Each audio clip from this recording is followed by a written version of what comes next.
Welcome to Remembering You, a space for slowing down, seeing again, and gathering the parts of yourself that the world asked you to forget.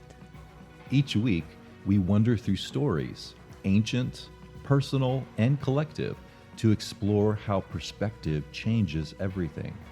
How what we look at and how we look can open doors to who we truly are.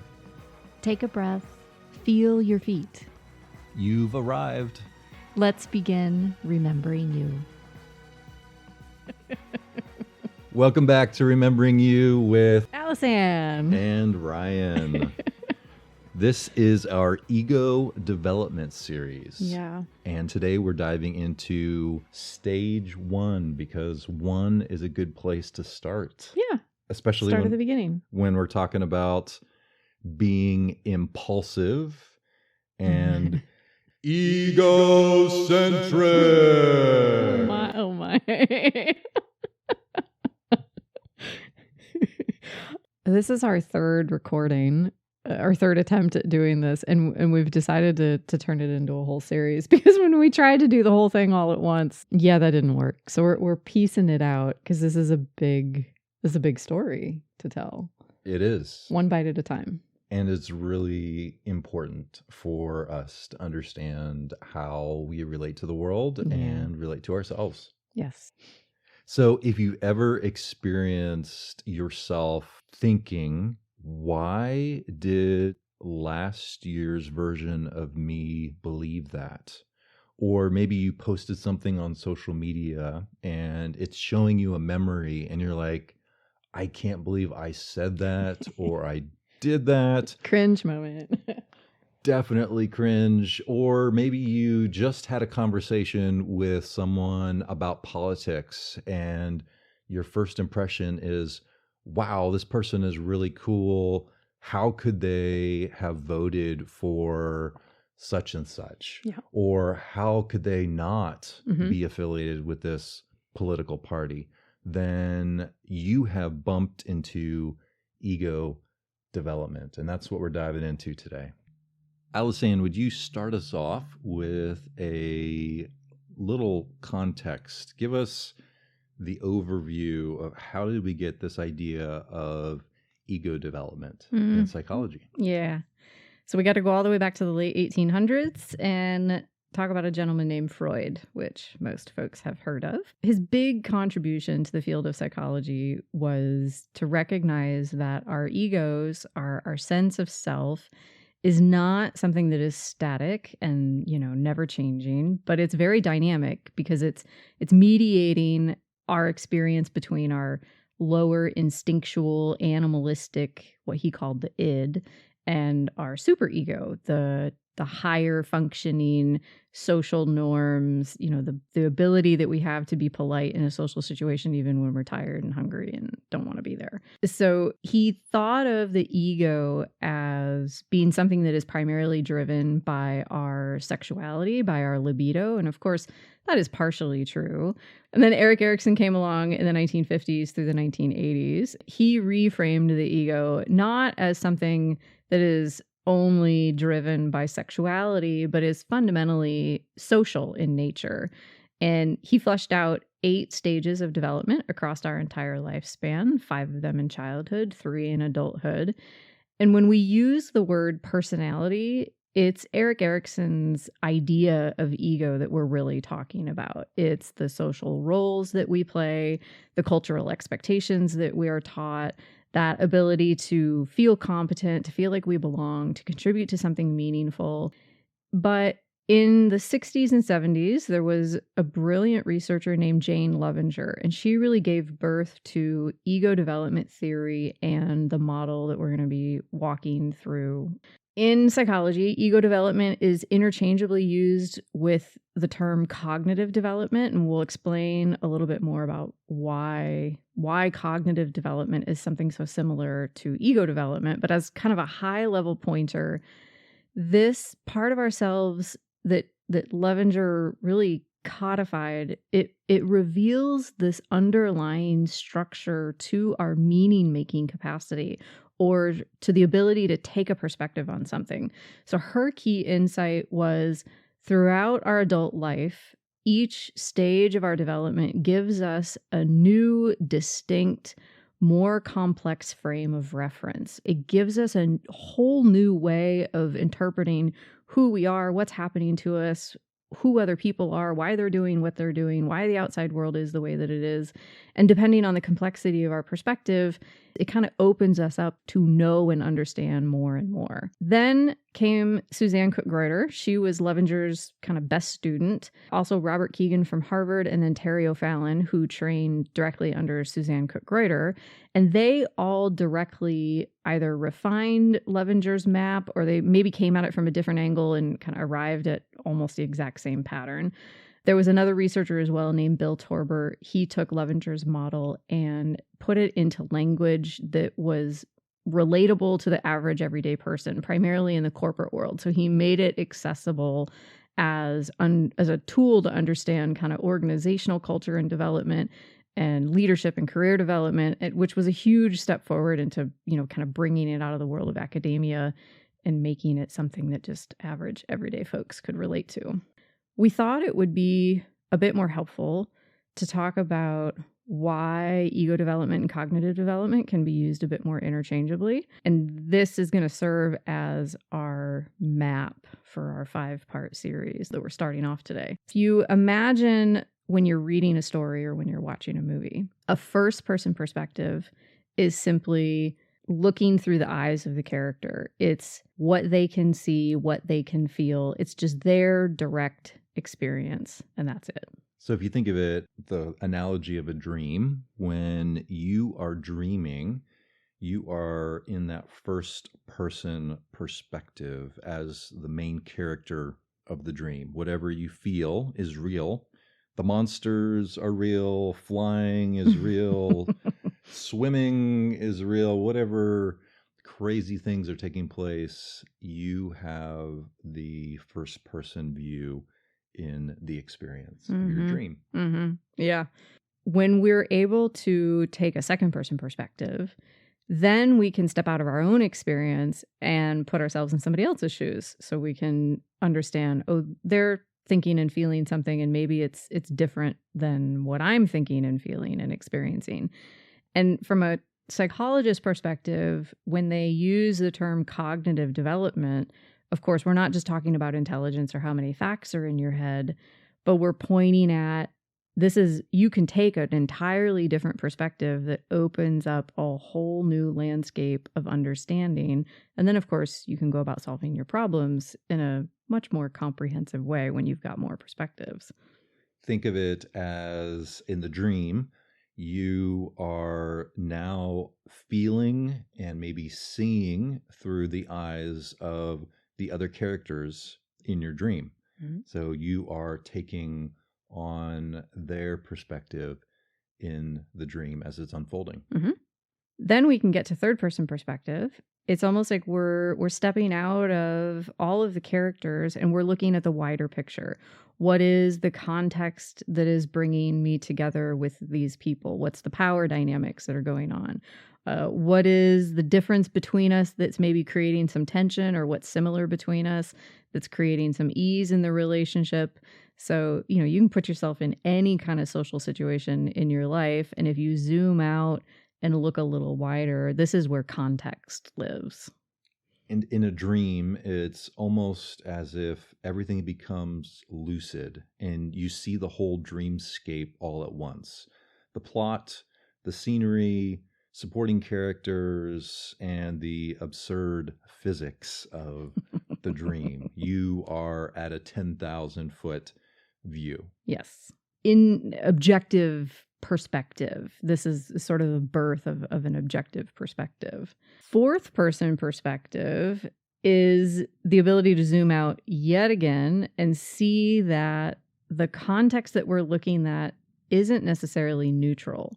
So every perspective in the room, including, my own quote unquote objective one, that it's all being shaped by forces that we can't really touch and taste and see, but we absolutely can feel them. Maybe it's the stories that we were told about what matters and what doesn't, or an identity that we're clinging to. For example, if we kind of always have this sense that we need to be the achiever, or in my case, as I was growing up, the rebel. A third person perspective might say, oh, I can see why the two of you are fighting. One of you thinks that it's really important to always be on time, but the other one of you wants a bit more freedom and more autonomy, that's more important to you.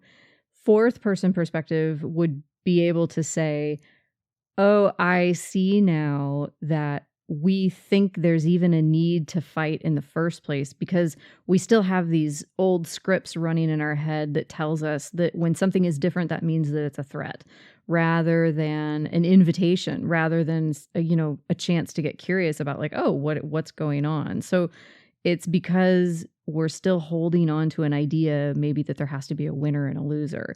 Being able to see that is a fourth person perspective. So it's like seeing the context behind the context. Continuing with our analogy, it's the idea of now you've woken up in your own bed and you're able to remember your dream. And it's this recognition that, oh, maybe this dream came out of a childhood fear of sharks, and as I'm swimming in the water, I was being chased. Or maybe I ate some spicy food and that has kind of thrown me off into this space. There's a recognition that there is a subconscious system that is at work in my dream world and that has ultimately created the experience that now I've woken up from and am thinking about. Mm-hmm. But there's one more.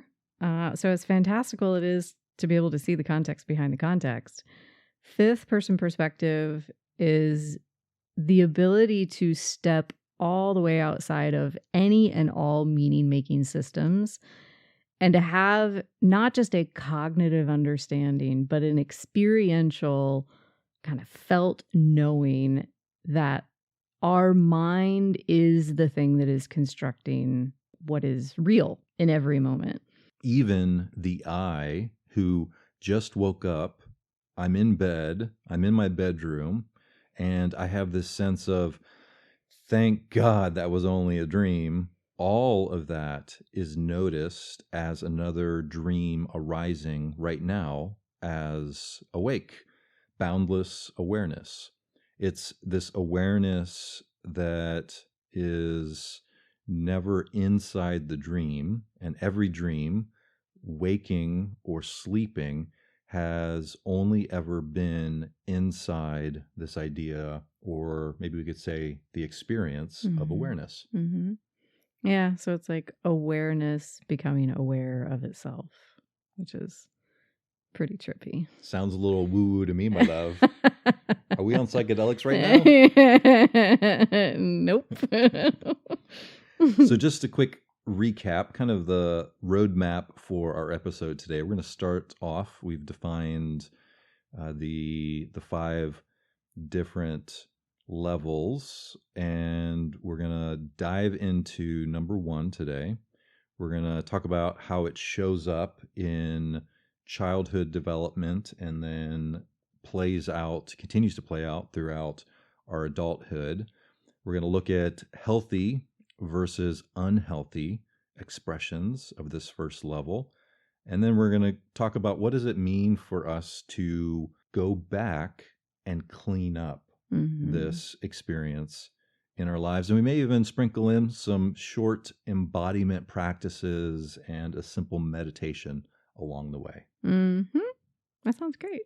So let's get kind of detailed. So we'll talk about what exactly is first person perspective. On Levenger's developmental map, this is actually 2 stages. The early first person perspective is impulsive, and then a little bit later we graduate to our egocentric stage. Egocentric stage, I want you to think of terrible twos or terrible threes. Essentially, we are learning that we have power and that everything is mine. My body, my needs, my feelings, all of it right now. So this lasts in our childhood from infancy until around 4 or 5 years old. And I want you to think of what it's like for infants in their world. If you've ever spent time around a really small child, they are totally open little sponges. They are just utterly receptive to everything that is going on around them. When we're real little, we have no sense of I at all. There is no idea of there is a me and then mom is something different and then there are objects in the world. So everything is just kind of this open field of goo. And really the only thing we care about is that we're comfortable enough and that we're fed and our diaper is changed and that's about it. And then we start to understand that, I've got a body and this body is me. And therefore everything that I see is mine. It's all mine because all we have is our first person perspective. This is very healthy. We need to develop a healthy sense of self because without that, really none of the other levels go very well. The other big developmental lesson that we're learning is magical thinking, because logic, abstraction, perspective taking, they're not possible yet. So all we have is kind of, think Santa Claus, think Tooth Fairy, think Lucky Penny. All of that is helping kids understand kind of how the world works. In a sense, it's our nervous system starting to be able to connect the dots to learn what cause and effect are. They don't understand that yet, but this is the early stages of it. It's helping them link how I feel on the inside with what I do on the outside. It's allowing them to experiment with power, with this sense of autonomy, and I can go after and get something that I want. It bridges this gap between not yet and someday. And so as adults, we never lose this stage. We wouldn't want to, even if we could. We just use it differently, hopefully, than we did when we were a toddler. I think that's really important for us to recognize that it's something that evolves into a new way of really finding stability and agency in our experience. So as a toddler, if you think about what was the last time that you witnessed a toddler, maybe it was in a grocery store or as a parent was trying to put them into a car seat in their car, and the little one totally loses their stuff and just starts screaming bloody murder. Maybe they want something that was there at the checkout counter, or the last thing in the world they're going to do is be placed into their car seat. Mm-hmm. In that moment, oftentimes, and I can speak from experience, I know you can as well, as a parent, we're a little bit nervous and freaking out because it sounds like our child is being fed to a boa constrictor in that moment, and everybody is looking around and trying to figure out what's going on. So the parents, we are very much aware of how this looks and what this experience is.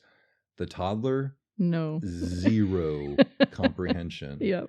Like it's just they're hungry, they're scared, they want something right now. And it never crosses their mind what the experience is for the parent or their caregiver. So this stage in a child's experience can last up to about 4 years old, where they just don't have a concept of what's going on around them. So much so that if they cover their eyes, they believe that you can't see them because they can't see you. So you can have a kid put their hand in the cookie jar, and as soon as they notice that you're looking at them, they close their eyes because in their mind, you can't see them anymore. And they're in the clear. From a from a kind of safety and healthy attachment perspective, so we did an episode on attachment theory. The lesson that we're really trying to learn at this stage is just to feel safe in our bodies. So we have come into this world, we are receiving sights and sounds and tastes and smells and touch. And it's a lot. I mean, if you imagine that you have no capability to really understand what any of it means, what we need from our caregivers is consistent stability, a sense of physical presence. We need to be touched. We need to be held. We need to be fed when we're hungry. We need to have mom and dad kind of monitor our experience enough so we don't get ourselves into trouble or get ourselves into a really scary situation. Or when we do get scared, we need mom and dad to just help us regulate and make sense and let us know that we're okay. In a sense, it's this idea of, can we learn that the world is safe enough for me to just be here in my body fully and experience everything that there is to experience as a human? The other thing that we're learning is that I am an individual and I can use my power and my force of will to go get what I want. And that when I do that, that I don't get shamed for it, that my caregivers don't abandon me or punish me, and that they don't also collapse and totally give in to every demand that I have. So I learned healthy boundaries as a kid because my parents have healthy boundaries and they help me figure out where those are. This weekend, I had an experience as I stopped at a grocery store to pick up a couple items. I had my little basket with my 3 items, and as I walked up to the checkout counter, I realized that the person in front of me had a whole cart full. It was obvious that the checkout person was not having a day that I would say was maybe their A game kind of day. And so I just had this sense of, I'm going to step back to the very edge of the checkout counter and the conveyor belt. And so it put about 3 feet between myself and the person in front of me. I was there for about 4 minutes, and we had, I think, 3 or 4 other people come in behind me in line. Without notice, I suddenly had someone squeeze by me and filled that 3-foot little gap between me and the person in front of me. And it was someone who I just was kind of taken aback that they would cut line in that way. They had one item. My bewilderment was causing me to step back, and I was a little bit confused in that moment. And so I just leaned forward and I said, "Hello, excuse me, I'm next in line, and there's 3 other people behind me where the line starts."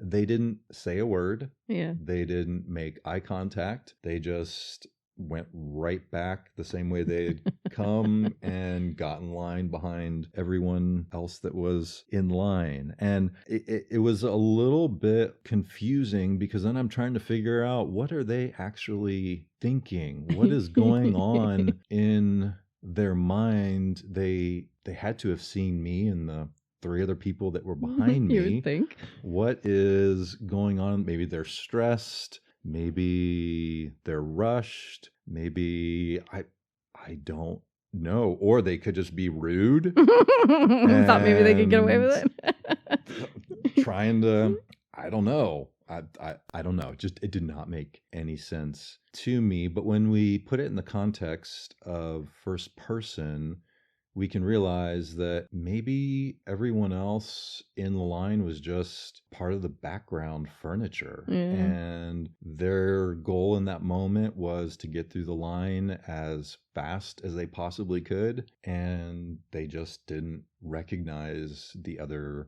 folks who were there. Yeah. Yeah. I mean, I've definitely been so inside my own experience before that. I mean, I don't know that I've ever budged in front of a big long line like that, but I'm sure it was over the top in my experience. But I've definitely missed other people around me for sure. And this is totally normal. We all kind of revert back to this very impulsive, egocentric stage of development when we're stressed. So, for example, road rage is, I think, a great, something that all of us can relate to. Or we get a text from a friend and we're angry and we just reply right away without even really thinking about it. Or when we're stress eating or we're buying something impulsively because, whatever reason. None of this is bad per se. This is absolutely a very early life survival response. But obviously, if this is our home base, if this is kind of where we're operating from more often than not, it'll cause a lot of damage to our relationships and our own health. As an adult, this is not the most sophisticated set of tools that we can have in our tool belt. Stage 1 has no long-range planning capacity. There's no ability to see the consequences of your actions. It's kind of like living in permanent toddler mode with an adult body and a credit card and car keys, which is perhaps a little terrifying. I think that's a great way to put it. Yeah. Living in permanent toddler mode. Yep. It's take what I can get when I can get it, Yep. as much as I can get. Yep. Yes. Let's transition into the idea of healthy and unhealthy expressions of stage 1. So our goal now is to honor the gifts of stage 1 and also to name the shadows that we can work with in our experience.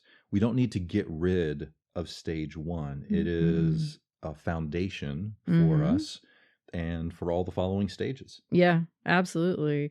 So I'm going to take the healthy expression side of the equation.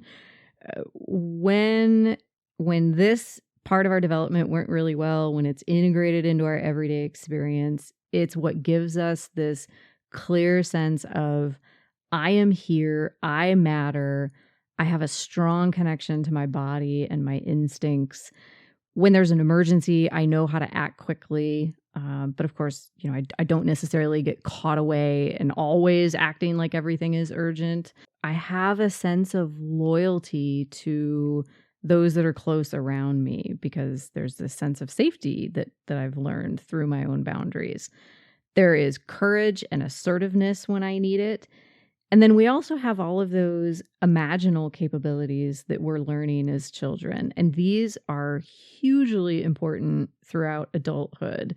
I want you to think of how basketball players are trained to rehearse throwing free throws in their mind over and over, or football players, they rehearse the plays that they're going to use in a game in their minds, and that makes them much more effective on the field.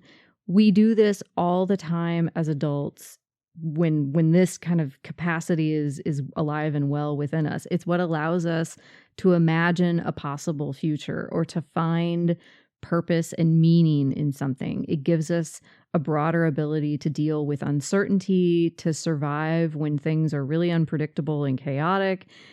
Magical thinking, so to say, is the root of our ability to feel awe and wonder, to connect to something in a ritualistic kind of way, to experience gratitude, to kind of feel a connection to something that's larger than ourselves.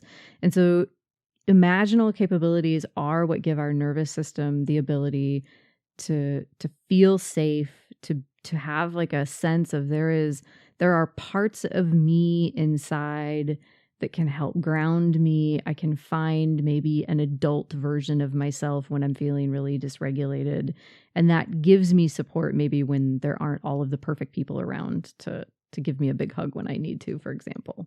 We could also say that this stage 1 experience is a default when we are in an emergency type situation. Yeah. Freeze, fight, flight. There is this activation.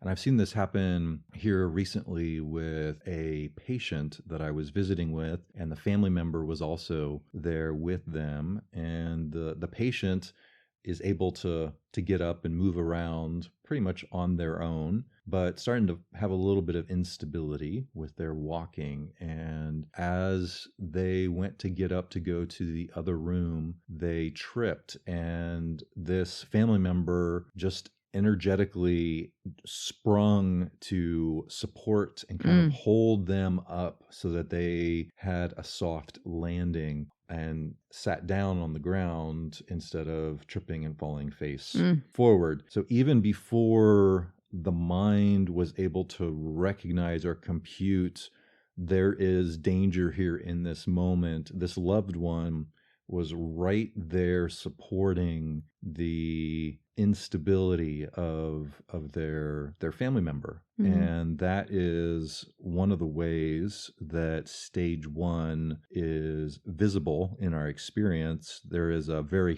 fast survival instinct for us and then also for those that are around us. Very good. So would you like to tell us maybe about what this looks like when it's not so healthy? Like how does this go wrong? Stage 1.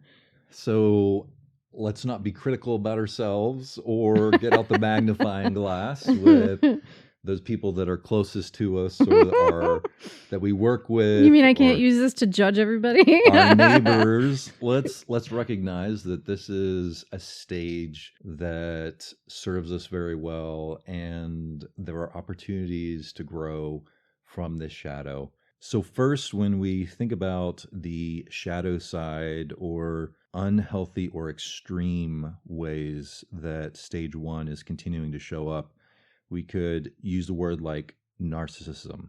Narcissism is the idea that everything is all about me, and that's visible in a toddler, and it's also visible in many places in our world today. You can probably think of someone in politics that embodies the idea of a narcissist. Yep. The exploiting others to get our needs met. So there's manipulation, there's using others simply for my own gain. There's a lack of boundaries for myself and maybe also for others emotionally or environmentally. There's a lack of understanding of how our choices or decisions relating to the natural environment is going to cause lasting and long-term detrimental effects to our ecosystem. There can be a if I want it, I take it energy. This kind of dominance and using power without skill. So in the imaginal realm, also stage 1 can play out as there is kind of this disconnection from reality, always daydreaming, kind of a wishful, ethereal view or approach to life, no plan, romanticizing people or relationships. This is one that I experienced in my spiritual and religious upbringing. Spiritual bypassing, and then also escapism, whatever way we most easily find the ability to escape out of what is true and real in our experience. I had a friend who was always late. always late. Of course, I recognize it's probably, the reasons why are truly more complex than just first person perspective. But from a first person perspective point of view, they were almost always late because they were always following every little impulse that they had. They had this desire to be on time, and they did genuinely value that. But on their way out the door, maybe their cat was doing something cute, and they'd be like, "Oh, but I want to play with my cat for a little bit." And then they'd get in the car and like, "Oh, this coffee cup thing is dirty and I should clean up my car real quick." Like they'd get scattered and pulled in every single direction. And then notoriously they would be an hour late. I understood their experience, but it didn't necessarily make it okay. So, I had compassion for their difficulty in not being so caught by their impulses. But, fundamentally, it's kind of annoying when they're consistently an hour late or more. Really, whenever we're in a relationship with another person, when there's no built-in understanding or integrated felt sense of my actions are going to have consequences for others, then the quality of the relationship is going to suffer. And that essentially it's we lack a second person perspective if we're only coming from ourselves. Can I bring in a little big brother energy and sit Of beside you? Of course. Put my arm around you and give you some reassurance? Of course. Is that all right? So everybody has stage 1 online instead of them. You do. I do. Yep. Everyone in the world has stage 1. The issue isn't, do I have stage 1? It's, is stage 1 the only channel that I can access when I'm under pressure, I'm stressed, I'm surprised, I'm taken off guard?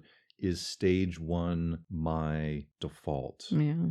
And it doesn't have to be. Yeah, so what do we do? So let's talk a little bit about the idea of going back into stage 1 and repairing this level instead of just kind of pushing it away and trying to ignore those moments when I may be triggered and my default is stage 1. Yeah. I think a lot of us who are on the personal growth path or the spiritual path, I am 100% guilty of this. The thing we want to do is get to the next level. We want to awaken. We want to become enlightened, and that's fine. There's nothing wrong with that. But often going back and cleaning up some earlier stages of development are really, really beneficial. And so this very first part of you, this you that just really needs to feel safe in your own body, maybe it didn't get absolutely everything that it needed. Quite frankly, I don't know anybody that did.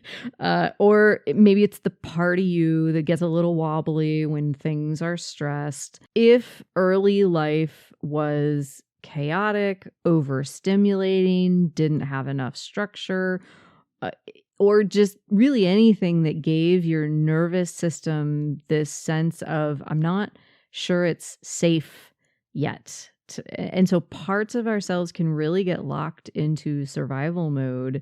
And so what we end up with is an adult who looks very high functioning on the outside, but perhaps on the inside, their body still doesn't really think that the world is safe enough to fully inhabit. And the good news is we can go back and we can give those earlier parts of ourselves a consistent, loving presence, or the kind of atmosphere that maybe we didn't have when we were growing up. Because this impulsive energy that we have, this is our life force. So if you're somebody that's walking around feeling drained and tired, burnt out, always, putting tons of pressure on yourself to achieve and do, and you're just like tired in your bones, usually what we need is a deeper reconnection to our bodies and to a fundamental sense of safety here. Because then all of that, think of how energetic little kids are. That life force then gets freed up and it becomes something that's not reactive, but it's generative. Thank you for bringing in the body, because before my mind recognizes that I have defaulted to stage 1, I will feel it in my body. Yeah, absolutely. I will feel flushed. I might feel sick to my stomach. Mm-hmm. There is a sense of I need to move or I need to do something very quickly.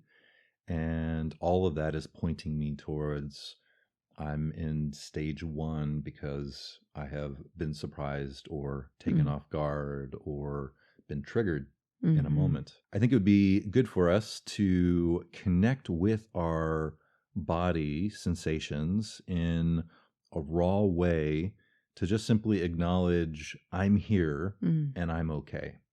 Yes. So let's think about this for a moment. In stage 1, there are 3 languages that kind of help us recognize where we are, and then can give us some pointers as to how to speak to and communicate and, as we said, clean up this stage. First, there's the idea of safety and bonding, feeling safe and feeling connected. Then we have this idea of raw power and aliveness. Yeah. Yeah, feel it. Yes. Feel it deep. And then lastly, we have magic and imagination. Yeah. So these are three languages that we could say help us be able to communicate to ourselves when we've defaulted into stage 1, and can also help us lift ourselves into a place of healthy expression from this stage. Cleaning it up isn't about fixing a naughty child or taming the monster per se. It's really about the steady, loving parent your earliest self never had or didn't have enough of. You're kind of reparenting or re-guiding or redirecting this part of yourself. And so when that happens, the same energy that used to hijack you is able to be redirected, and it becomes the rocket fuel that gives the energy of creativity, courage, and maybe even joy. That sounds nice. We're going to do 2 short practices today. One for the receptive side, so the idea of safety and being held, and then one for the active side, so this power, aliveness, vitality on the inside. That sounds great. First, let's do a grounding practice. And this grounding practice is a way to embody our own sense of power. Let's begin. If you are not driving or you're in a place that you are unable to give your full attention, I invite you to just listen and then come back to this spot in the podcast later. So we're going to connect with our raw life energy. And in this practice, we feel that energy in our body without acting it out. So the goal is just to feel the embodiment of our own power. I invite you to stand or sit with your feet firmly on the ground. Notice how the ground is steady. The ground is rising to meet you in this moment. It's not going anywhere, and you are safe in this moment. Feel the contact of your feet on the floor. Maybe you can push and give some resistance, and then you can let up and just feel your feet gently resting. Now, I'd like you to take both of your hands and gently make a fist in each of your hands, and then recognize where your jaw is for a moment. And let's tighten our fists and begin to slowly clench our jaw. Not harsh, not too tight, just a little bit of pressure in our fists and our jaw.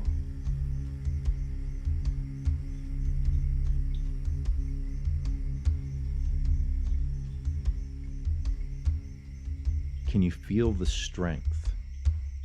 Can you feel the power in your hands and in your jaw in this moment?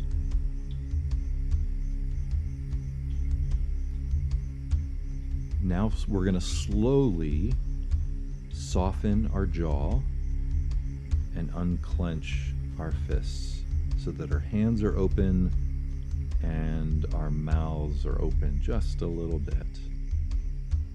But keep the sense of the grounded presence in your feet and in your legs.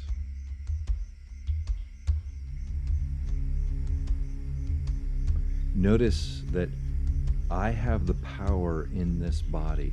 You have power in your body. Let's go ahead and squeeze our hands again, and tighten your jaw just a little bit. Feel that strength and that power. And then let's begin to loosen again. Also noticing that our feet are firmly planted and our legs are stable and steady. Now we can quickly, if we need to, move from feeling that strength to releasing and letting that go. And that we get to choose how we're going to respond to that sense of power. Now let's exhale. Breathe in, and then a long out breath like a sigh.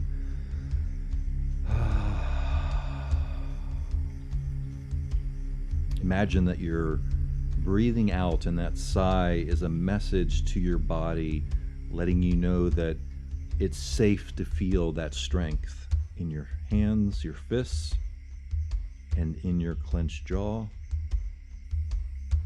And that all is well. Let's take another deep breath in, and then out with a sigh.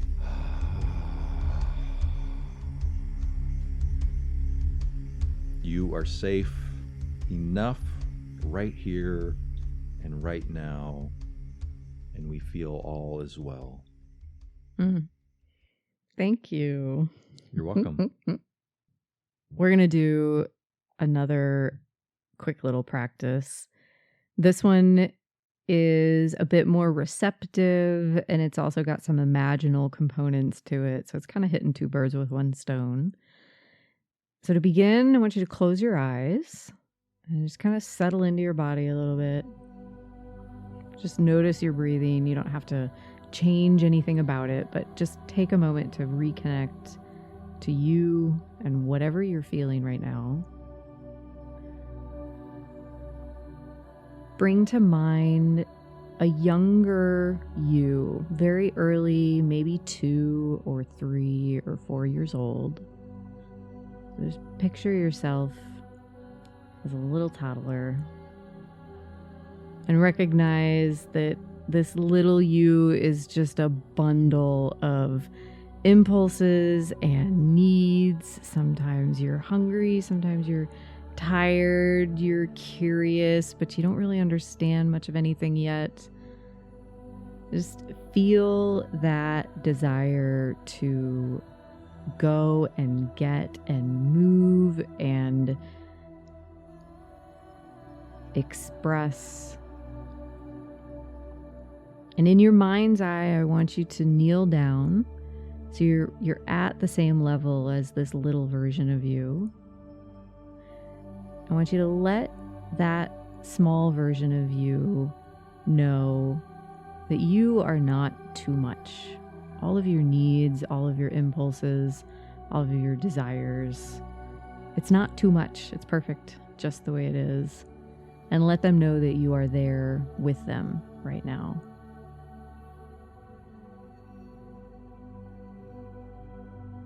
You are not too much, and I am here with you now. I want you to imagine giving them something physical to hold on to that they might like.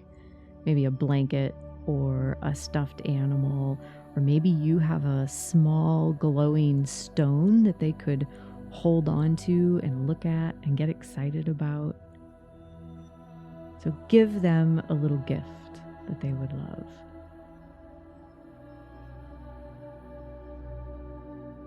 And notice what happens in your own body as you offer that small you a kind and steady presence. What is that like to offer yourself compassion and warmth and acceptance?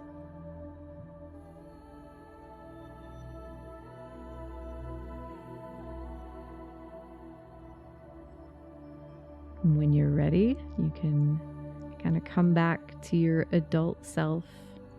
Your little version of you is still there. They get to come along for the ride. And when you're ready, you can open your eyes.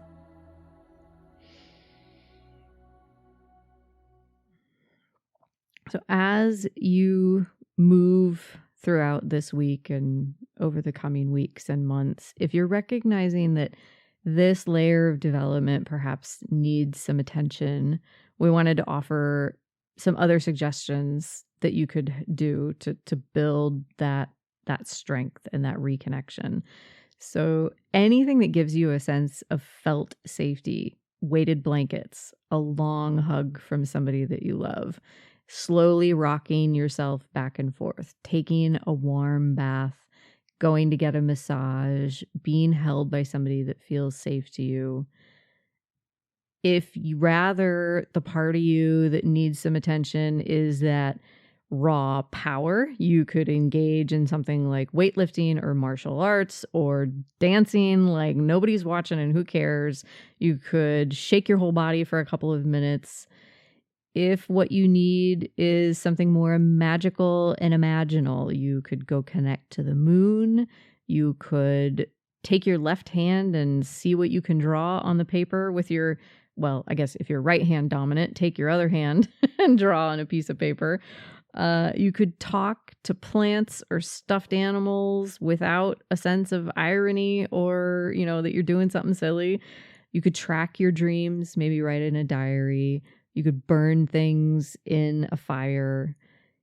You could also reconnect to your ancestry. So you can take a look at old family photos. You could pull out a recipe from, maybe that grandma used to cook. You could light a candle and just recognize and say to your ancestors, thank you, and I am here because of you. That's one of my favorite ways of connecting with my ancestors, grandparents, is throughout the day I will go visit my candy corner. Oh, yeah. And go to grandma's candy jar that was there in grandma and grandpa's house as I grew up, my childhood, and I'll grab a peanut M&M and I'll just say, thank you, Grandma. I'm here because of you. In so many ways, you impacted my life. So let's now take a few moments and ask some questions in relationship to how is stage one showing up in my relationships? I think this is important for some self-reflection and just a little bit of honesty. It's important that we give ourselves a lot of grace and kindness, and we're gentle with one another when we're asking these questions.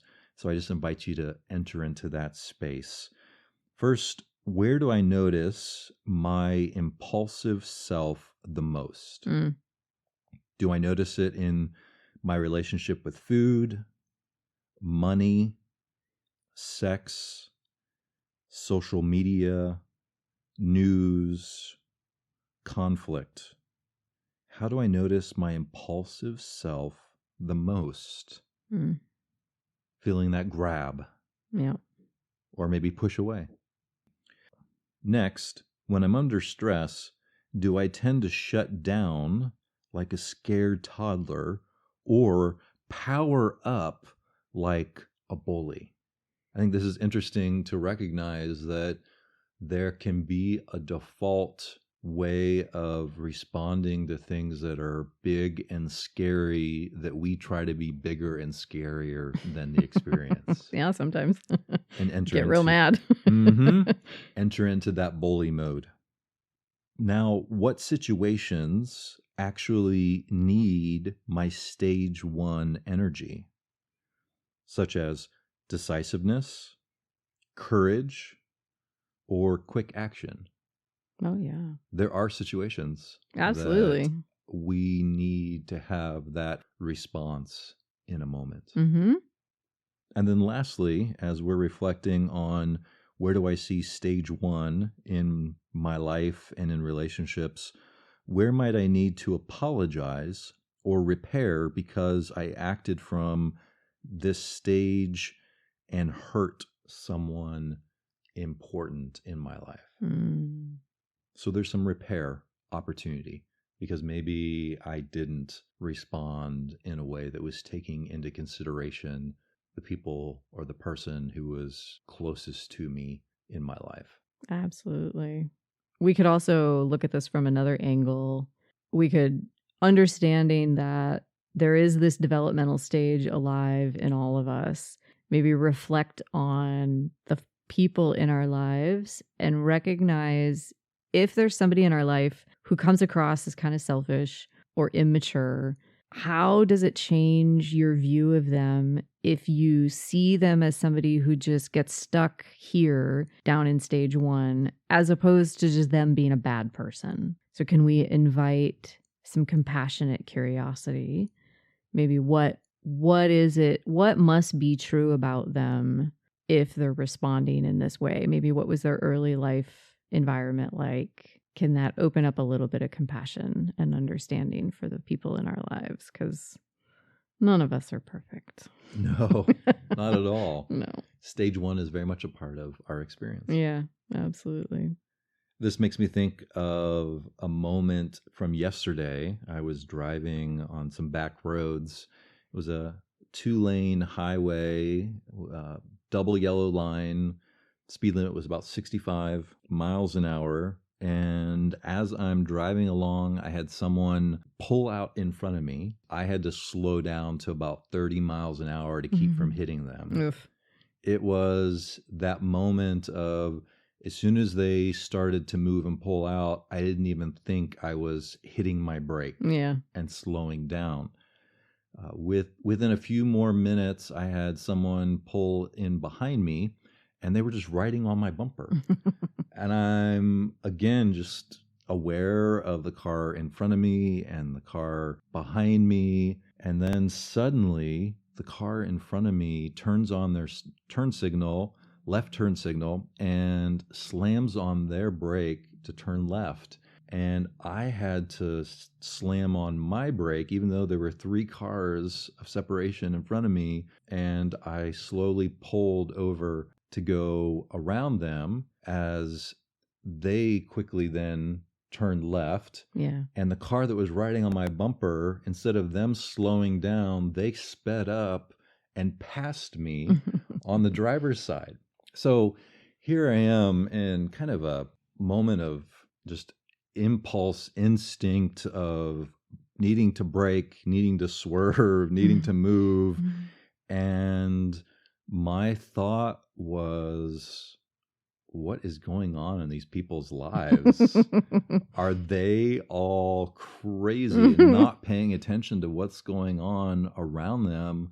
Or are they on their phones? Sure. And then my story shifted to, well, maybe they got some bad news and they're really stressed or they're upset. And the reality is that they were probably somewhere in stage one, which then made me have to respond in a very instinctual way from my sense of safety and well-being mechanisms. And that affected the way that I was driving. Absolutely. And I became very much a defensive driver because I had a bunch of offensive drivers around me. Absolutely. So I imagine by now we've gotten a pretty good sense of what stage one looks like, what this impulsive egoic stage of development, and we've kind of mapped how it looks in kids, but also how it shows up in adults, and that we need to have a healthy relationship with it. And we also need to be willing to look at some of its shadows, because of course, none of us are perfect. And when we are sufficiently stressed out, we will absolutely act like a toddler. And so we have to know how to ground ourselves, how to reparent our younger selves.